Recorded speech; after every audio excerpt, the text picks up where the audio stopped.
দেশের যে পরিস্থিতি ঈদের পরে চাইছিলাম না এরকম যে ভিডিও বানাবো, কিন্তু বাধ্যতামূলক হয়ে এগুলো ভিডিও বানাইতে হলো। ওটা সাদু উঠছে এই জন্য তো পড়ছে, এই লাগে বলি এত পাকনাগিরি করতে নেই, পাকনাগিরি করলে এরকমই হইব। সুযোগবাদীরা সুযোগ খুঁজে এখন সোশ্যাল মিডিয়ায় ভিডিও সেরিয়ে বলতেছে যে আগে ভালো ছিল দেশ, কিন্তু সুযোগবাদীরা সুযোগে সদ্ব্যবহার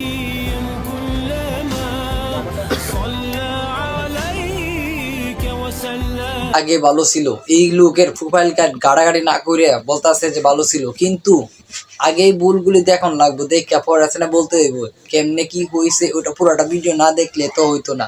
কিন্তু এরকম ভাবে বলছে, এরকম ভাবে বললে ভিডিও ধারণ করে তুলে দিছে। কেন ভাই খারাপটা যখন প্রকাশ করবি তা ভালোটা প্রকাশ করবো কেটা, আমি না তুই? তার মানে যে লোকটা বলতো যে আগে ভালো ছিল দেশ, কিন্তু এনির মাধ্যমে মনে হয় কিছু লুকে আছে, নাইলে এনুই এই কথাটা বলতো কেন লাগে যে আগে ছিল দেশ ভালো, কিন্তু এখন দেশ ভালো না কেন?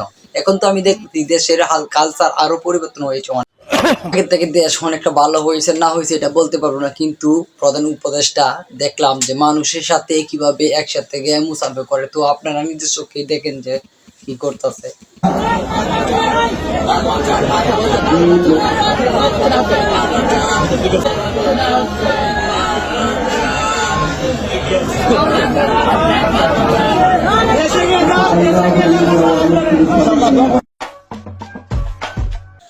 এই সাক্ষাৎকারে যে বুঝলাম কেউ বলতেছে 5 বছর থাকেন, কেউ বলতেছে 10 বছর থাকেন, কিন্তু দেশ কি মানে পরিবর্তন হয়ে যাবে নাকি এটা কিন্তু বুঝতাম পারি না। কিন্তু যে বাসাইতে আছে প্রধান উপদেষ্টা মনে হয় আর 10 বছর তাহা লাগবো, কিন্তু কিচ্ছু করার নাই। আপনারা যেটা বলেন, দর্শক যেটা বলে ওইটা বলে, কিন্তু 2-4-5 জন যেটা বলে এটা তো মানা যায় না।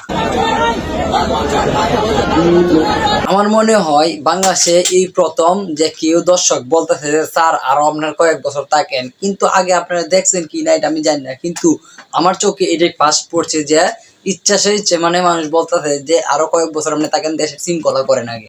হ্যাঁ সত্য। নামাজ শুরু হচ্ছে। প্রথমেই বলছিলাম যে আপনাদেরকে এই কথা নিয়ে বলছিলাম যে ক্লিয়ার করে আজকে বলবো যে আসিফ মাহমুদ রে কি এই জায়গা ইমাম সাহেবের লগে আনছে বা না আনছে, কিন্তু এখন তো বুঝাতে পারতেছেন যে ইমাম সাহেব শুধু আসিফ মাহমুদ রে ডাকতেছে বা অন্য ডাকতেছে, যে বড় বলতেছে যে আসিফ মাহমুদ রে 2-1 জন বলতেছে যে আসিফ মাহমুদের সামনে যাক, যেহেতু সম্মানী একটি ব্যক্তি, যেহেতু দেশের নেতৃত্বের মধ্যে আছে ওই জন্যই বলতেছে।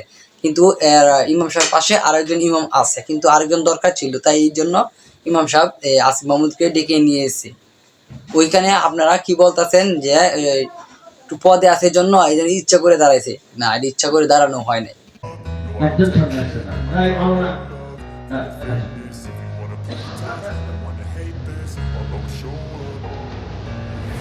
স্টুডেন্ট, নামাজ সবার জন্য ফরজ, কিন্তু যেই হোক বা ক্যামেরাম্যান বা বডিগার্ড বা নিজের পার্সোনাল লুক, কিন্তু নামাজ বা দেশের প্রধানমন্ত্রী হোক বা প্রাইম মিনিস্টার হোক, কিন্তু নামাজ কিন্তু প্রয়োজন, সবাই নামাজ কিন্তু ফরজ, নামাজ বাধ্যতামূলক আমাদের পড়তে হবে, নামাজ ছাড়া কোনো গতি নাই। এই জন্য বলতেছি ভিডিও সম্পূর্ণ দেখবেন, একজনকে নিন্দা করার আগে সবকিছু তুলে ধরা লাগে।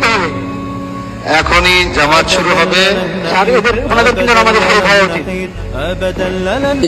আমি আব্দুল্লাহ, তো আপনি আমাদের নতুন একটা ভিডিও নিয়ে আসছি, এটা তো বলেছেন আপনার বুদ্ধি ভালো। তো ভিডিওটা সম্পূর্ণ দেখবেন, এবং যদি ভিডিওটা ভালো লাগে তো চ্যানেলটা সাবস্ক্রাইব করবেন, আর নতুন নতুন ভিডিও আসবে ইনশাল্লাহ। তো আর কিসের দেরি, চ্যানেলটা সাবস্ক্রাইব করবেন তাড়াতাড়ি। আজকে এই পর্যন্ত এই ভিডিও, আল্লাহ হাফেজ।